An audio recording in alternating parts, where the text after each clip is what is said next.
Hello, good afternoon, and welcome to the Sales Scoop. This is a fortnightly live show for startups who want to improve how they sell and tech startup founders who are looking to extend and improve their sales function. I'm Alistair Cole, your host for today and a co-founder of the Uplift Partnership. My background is in computer science. I'm an ex-software engineer with 2 decades experience in B2B sales and marketing.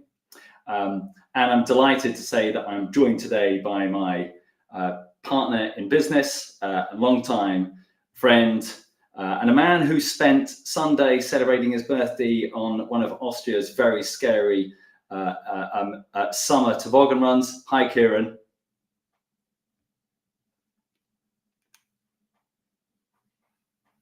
Can't hear you, mate. That's off to a flyer, as always. Hi, Alistair. Hello, everyone. Hi, my name's Kieran Gill. My name's Kieran Gill. I'll say that again. That's how good it is.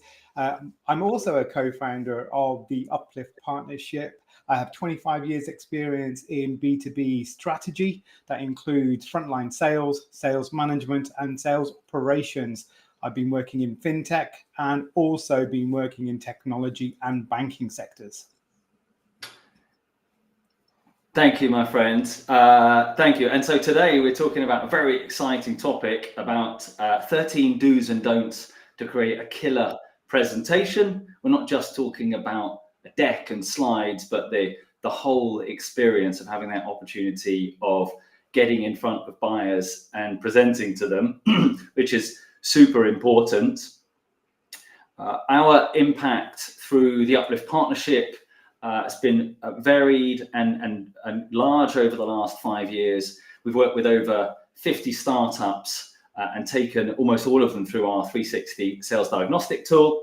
And thinking about the presentation, we realized that actually it's the culmination. Getting in front of buyers is the culmination of a huge amount of effort, right, on behalf of your sales team, your sales function, and your sellers. And we estimate that there are 618 sales actions that need to happen each month in order to deliver action within a sales function. Tell us a little bit about what's involved in that 618, Kieran. It goes from everything that you're potentially doing to try to get that meeting with that client or that first interaction with the client where they actually respond to you. So from sending out messages, it could be networking, it could be LinkedIn messages, emails, it could be WhatsApp messages, phone calls, you name it. It could be that. These are interactions that you're making with the client just to try to get that first meeting. That first meeting where potentially it could be a discovery meeting, or it could be even just having coffee. Just, some people call it a discovery meeting. Some people just call it a chat. But this is what you need to do to generate those leads. And those 618 things that you're doing in a month. Now, that's the calculation I've made. If you are looking to do around about 8 sales a month, you should be aiming to do around about 618 small actions. And these can be automated. Some of them will be automated and some of them will be hyper personalized. So you will have to sit there and do them yourself. However, the vast majority of those can be automated to make your life a lot easier. And that's fantastic. Thank you. All that stuff that happens in the background, and you have those first meetings, you have the follow-ups, you may be doing a demo, and then you get to a point where, as a seller, you're able to go and present your solution. And that's what today's show is all about, how to make that absolutely fantastic. And as promised on LinkedIn, we're going to run through 13 rapid fire do's and don'ts. That's what we're going to cover today. We're going to get started right away and launch straight into the first one chronologically, which is knowing your audience, right? Absolutely paramount that you've not just done your research on the people who are going to be in the room, but you've built the relationships with them and a whole host of other stuff. Where would you advise tech startup founders, Kieran, to start if they were thinking about what they needed to do to know their audience in that room?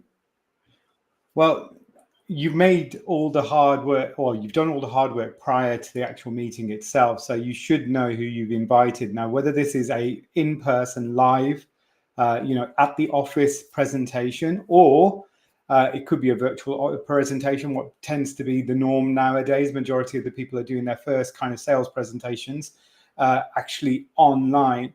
You know who you've invited. Also, there's a good chance that maybe some extra people could be invited to that meeting without your knowledge.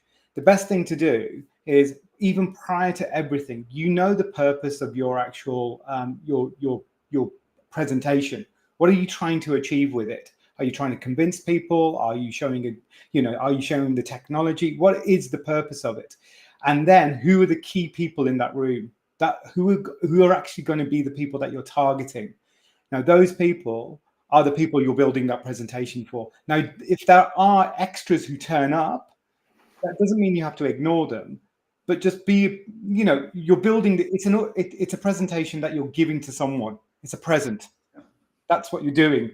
So make sure that you tailor it to them and to the audience that you're actually targeting. Yeah, that's a great shout. There might be lots of people in the room, lots of people online, but actually there's a core group, 1, 2, or 3, maybe absolutely critical to be convinced. And it's all about getting them to a place where they can make a decision, they can choose to make an action. When one of our previous shows, we've talked about complex buying groups and the 7 different personas that could be in those bigger meetings. Champions, influencers, you've got end users, blockers who might be a challenge during a presentation, evaluators, executive sponsors, and the 7th one, decision makers. So really important that you identify those. But as Kieran says, it's about picking the absolutely key people and talking to them, getting them to make the movement, make the decision you need. The second of our 13 is about starting that presentation with a really strong hook. So many stories begin with an intriguing, exciting, what's behind that door, what's the opportunity. And so creating an exciting hook at the start is a way to grab people's attention and get the presentation off to a great beginning. Anything you'd like to add on strong hook, Kieran? Yeah, the way I always try to coach people when it comes to sales presentations is to get them to think about it like a Hollywood movie.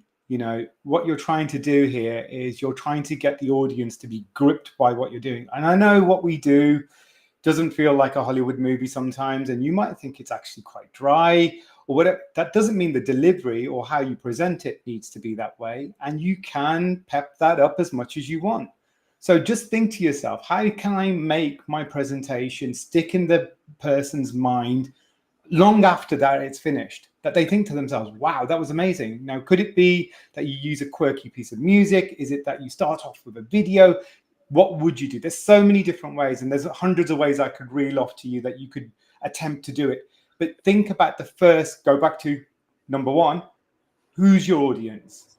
Is it a bunch of, elder people who might not want something quirky, or is it Zen Z that where they're expecting something to fly off the page and make it more exciting? I don't. Tailor your presentation and tailor your hook. Yeah, thinking about that hook ahead of the show made me recall a story about George Lois, who was an American ad man, super famous, and one of his most famous quotes is that he thought advertising should be like poison gas, right? Now, I know that sounds a bit bellicose and a bit dangerous, but it should grab you. And even though this might not be advertising, it's that same idea that that hook is arresting, and it could be, it can be edgy, right? Because at least that grabs attention. So make your hook like poison gas, grab them early doors. The third do and don't is a classic we see all the time, which is people reading from their slides, right? And this is so easily done, especially if you have too much information on each slide, right? I love Guy Kawasaki's rule of 10, 20, 30. Your presentation should be 10 slides, no more than 20 minutes, and 30 point size or half the average age. So if you've got a bunch of 80-year-olds, it should be 40 point size. But Guy Kawasaki's 10, 20, 30, it's about having fewer slides, few words on the slide. And if you can keep those words to an absolute minimum, right, then you're not encouraging people to go and read. They're listening to you. But if you have got words on the slide, which happens, if you're reading them at about 120 words a minute. People are reading them at double that, 240. So they've already read all of it by the time you got halfway through. So you should be, if you've got information that they're reading, then your voiceover, what you're saying, should be extra, bonus content supporting that. And it can just be really boring, can't it, my friend? People turning around, you see the back of their head. You know, what are your thoughts on that? On digital kind of presentations, what tends to happen is that you might have a in-camera kind of Zoom thing where you've got the main screen in front, and you'll see the person's eyes suddenly shoot to the other side and they'll start reading. Now, most people at that level in management tend to be able to read. So all you're doing is pretty much just wasting time or hiding behind the slide. The other thing to remember is, don't worry if you feel that the slide that you have in your presentation doesn't have enough detail on, because potentially what happens is you feel that you need to pack more detail on the slide because the slide there is what's transferring all the knowledge to the person. No, the knowledge is you. The slide there is there to support. It doesn't mean that that slide with lots of words on it can't be put in as the slide that you send to the client to then help illustrate what you were trying to get across in that moment of the presentation.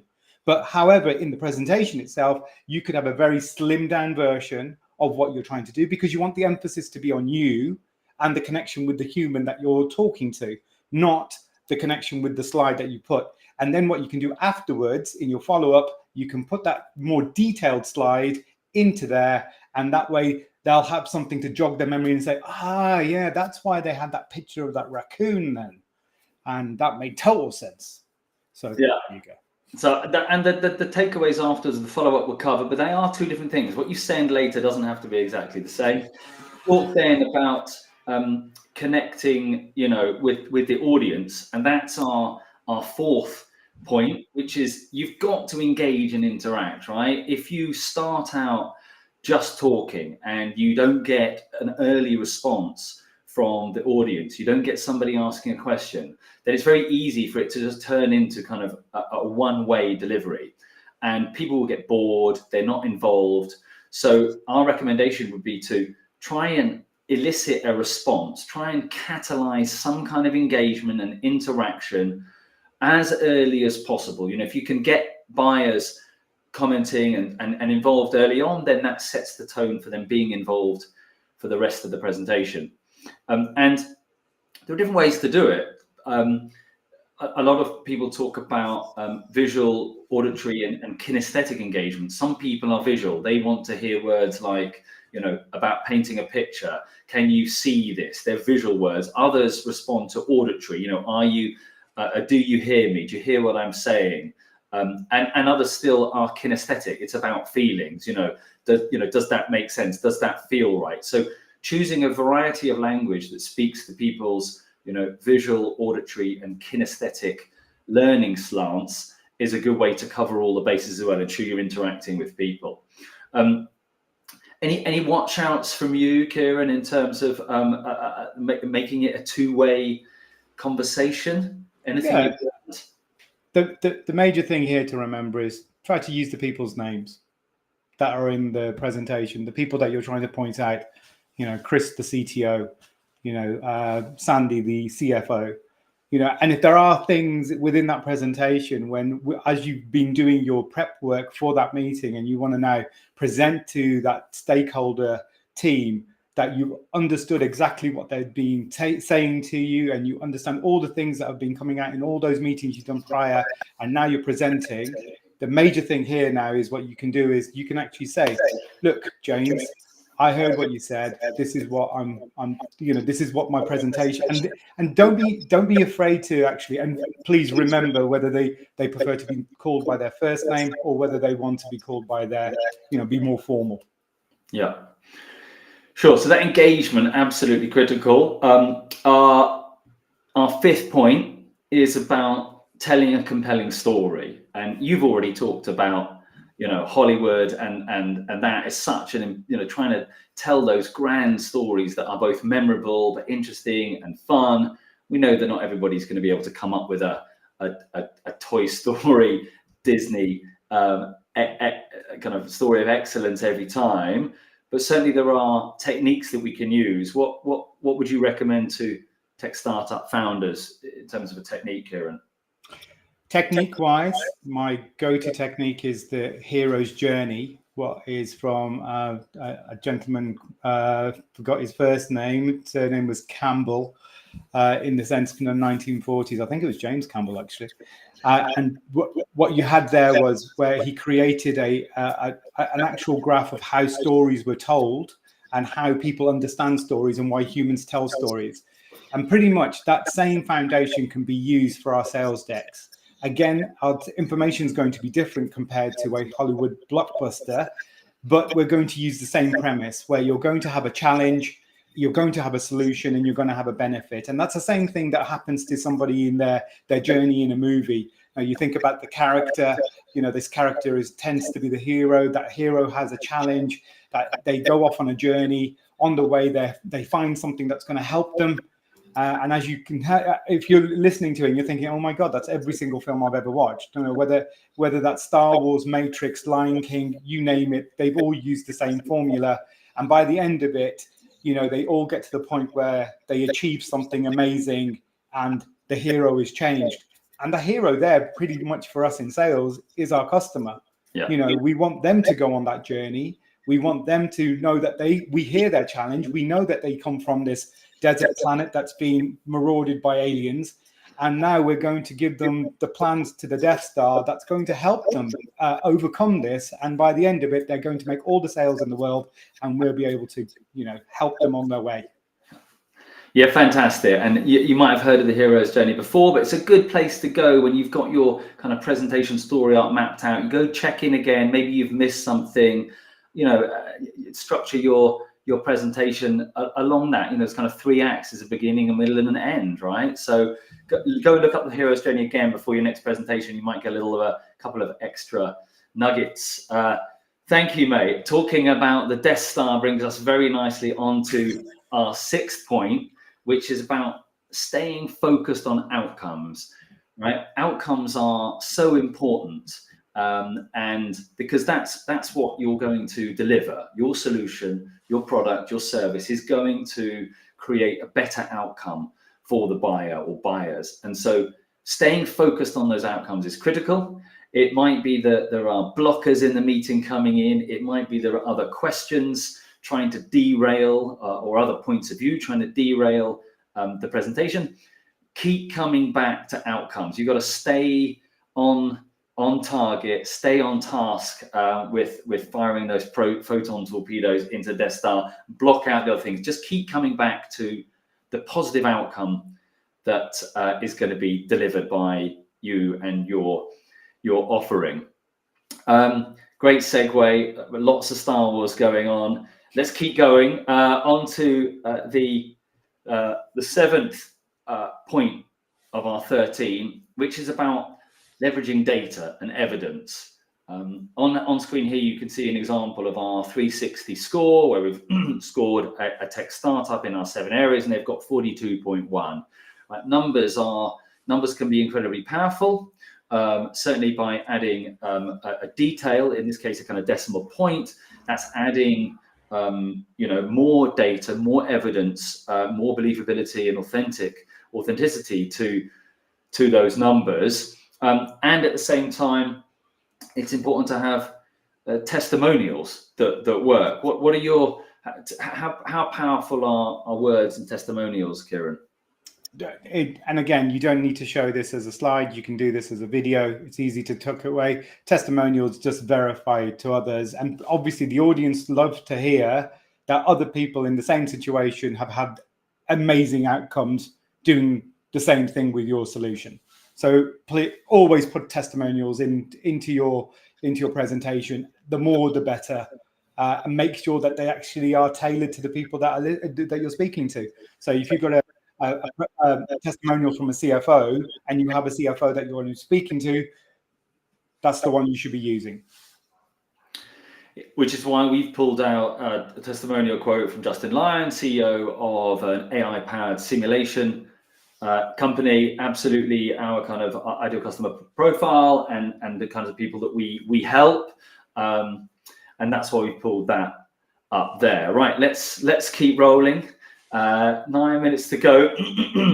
Number 8 is about, not overloading with information. It's really easy, as we showed in the last point, it's really important to bring in data and information to back up with evidence, and you can overwhelm buyers. I think recent Gartner report suggested that 43% would be the drop in quota attainment when sellers are overwhelmed by information and technology. So keeping that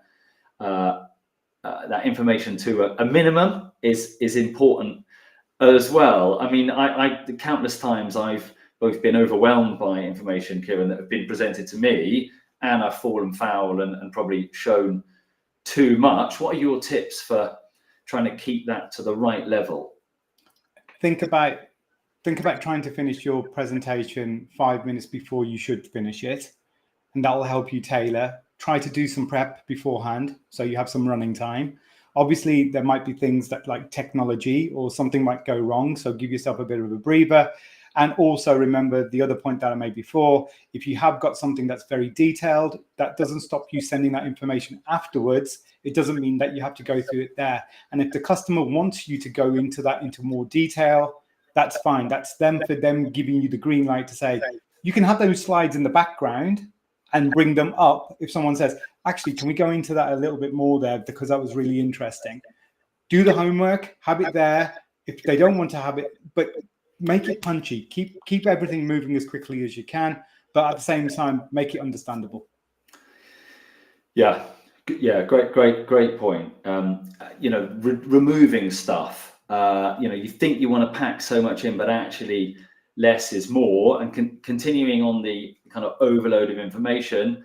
Number 9 is about not using jargon, right? There's a load of abbreviations here and acronyms, and on the right-hand side, kind of some of Gen Z's most latest terms that are annoying or been described as annoying in the World Economic Forum's report recently. All of these things, right, are jargon. They're difficult to get through. People might not know what those abbreviations and acronyms mean, so just keep them out. Keep it plain spoken, and things are a lot easier to understand for everybody. I think that's especially true in today's kind of modern global workforce, where things like sarcasm aren't always understood by everybody in different languages. And so trying to make it as simple as possible in your language means that other nationalities or other mother tongues will be able to understand it. Number 10, we're talking about bringing too much information, and one of the things that people often do is just going too fast, talking too quickly, trying to pack too much in instead of slowing down and taking it easy. What can we do, Kieran, to kind of force ourselves or help ourselves to slow down? Really be conscious about the speed that you speak at, because the chances are you're speaking quicker than you think. And it's quite easy to have that adrenaline push at the start of a presentation where you feel like you need to get everything done very quickly. The best thing to do is take a breather every so often through the presentation, and just modulate your kind of voice, and to keep it easy and understand. But keep an eye on the timer, because it's quite easy to go a little bit slow. And I've seen disasters where we've had somebody overly relaxed who is really taking their time overdoing things. So it's all about understanding where you are and what you need to do. But also remember, like Alistair just said, what was a great tip is if you've got an international set of people that are listening to your presentation, where English potentially is where I tend to work in, and I've done thousands of presentations. where English isn't their first language, maybe not even their second language. It doesn't mean that they can't converse and do business in that language. It just means that you need to be mindful of the level of English that you have if you're a native speaker. And that goes in any language. Just be mindful of the people you're speaking to, and you know, keep the speed to a point where everybody understands it. And part of that being slow is about being prepared, right? And something that we all need to be prepared for when we're presenting is objections, right? Objections come up all the time, and our recommendation is to address them immediately, right? If somebody brings up a challenge, you know, speak to it immediately. If you can answer it and deal with it there and then, fantastic. If you can't, you can tell them, I will come back to you after this presentation with the necessary information. That's absolutely fine. In fact, that's fantastic, because what that audience member has done is effectively, you know, empowered you to do a more detailed follow-up and connect with them on email or some other way afterwards. So address those, put those fires out as they come up, and that could just be saving it for later. So now getting towards the end of our 13 tips, number 12 is to make sure that you've got an absolutely crystal clear call to action, really powerful at the end. It doesn't just have to be at the end, does it, Kieran? No, you can have other call to actions as you go along. The major thing is think about what your presentation is trying to do. What do you want the customer to do at the end of it? Is it to purchase your product? Is it to continue a conversation? Is it to start a proof of concept? What is the point of the presentation? So whatever it is, there has to be a call to action, and you have to be able to make that easy as possible for the client to follow up or do that thing that you expect them to do. So finishing off your presentation with a thank you slide, no, that is not the way to go, because that's not the call to action that you want the client to have. You want the client to do something. So I always see the end slide as that's your Malibu Beach real estate.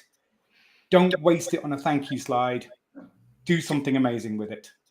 Yeah, totally. It should be the one takeaway, the one thing they should do, the next step, which bleeds quite nicely into the 13th point, which is about following up with intent, right? The presentation is not over when the meeting's finished.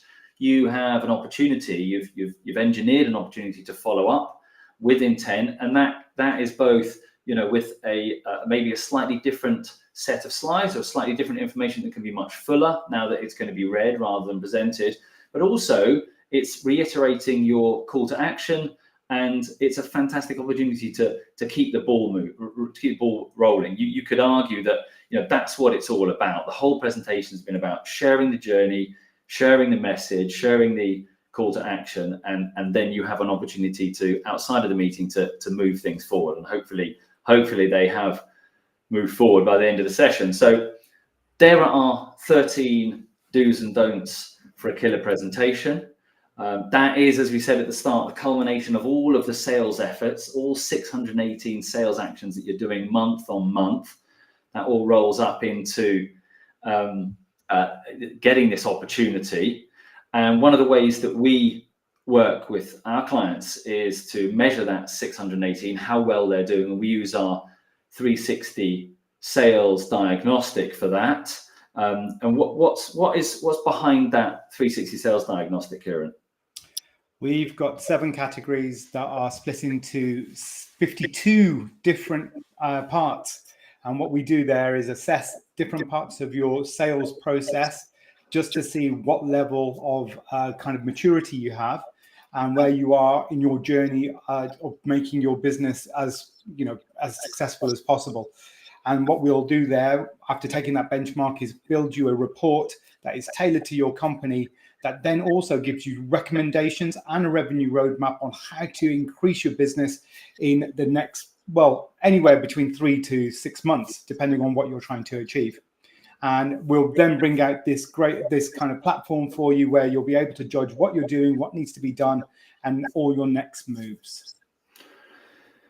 Fantastic, thank you. And if you're interested in that, you can head over to theupliftpartnership.com/360.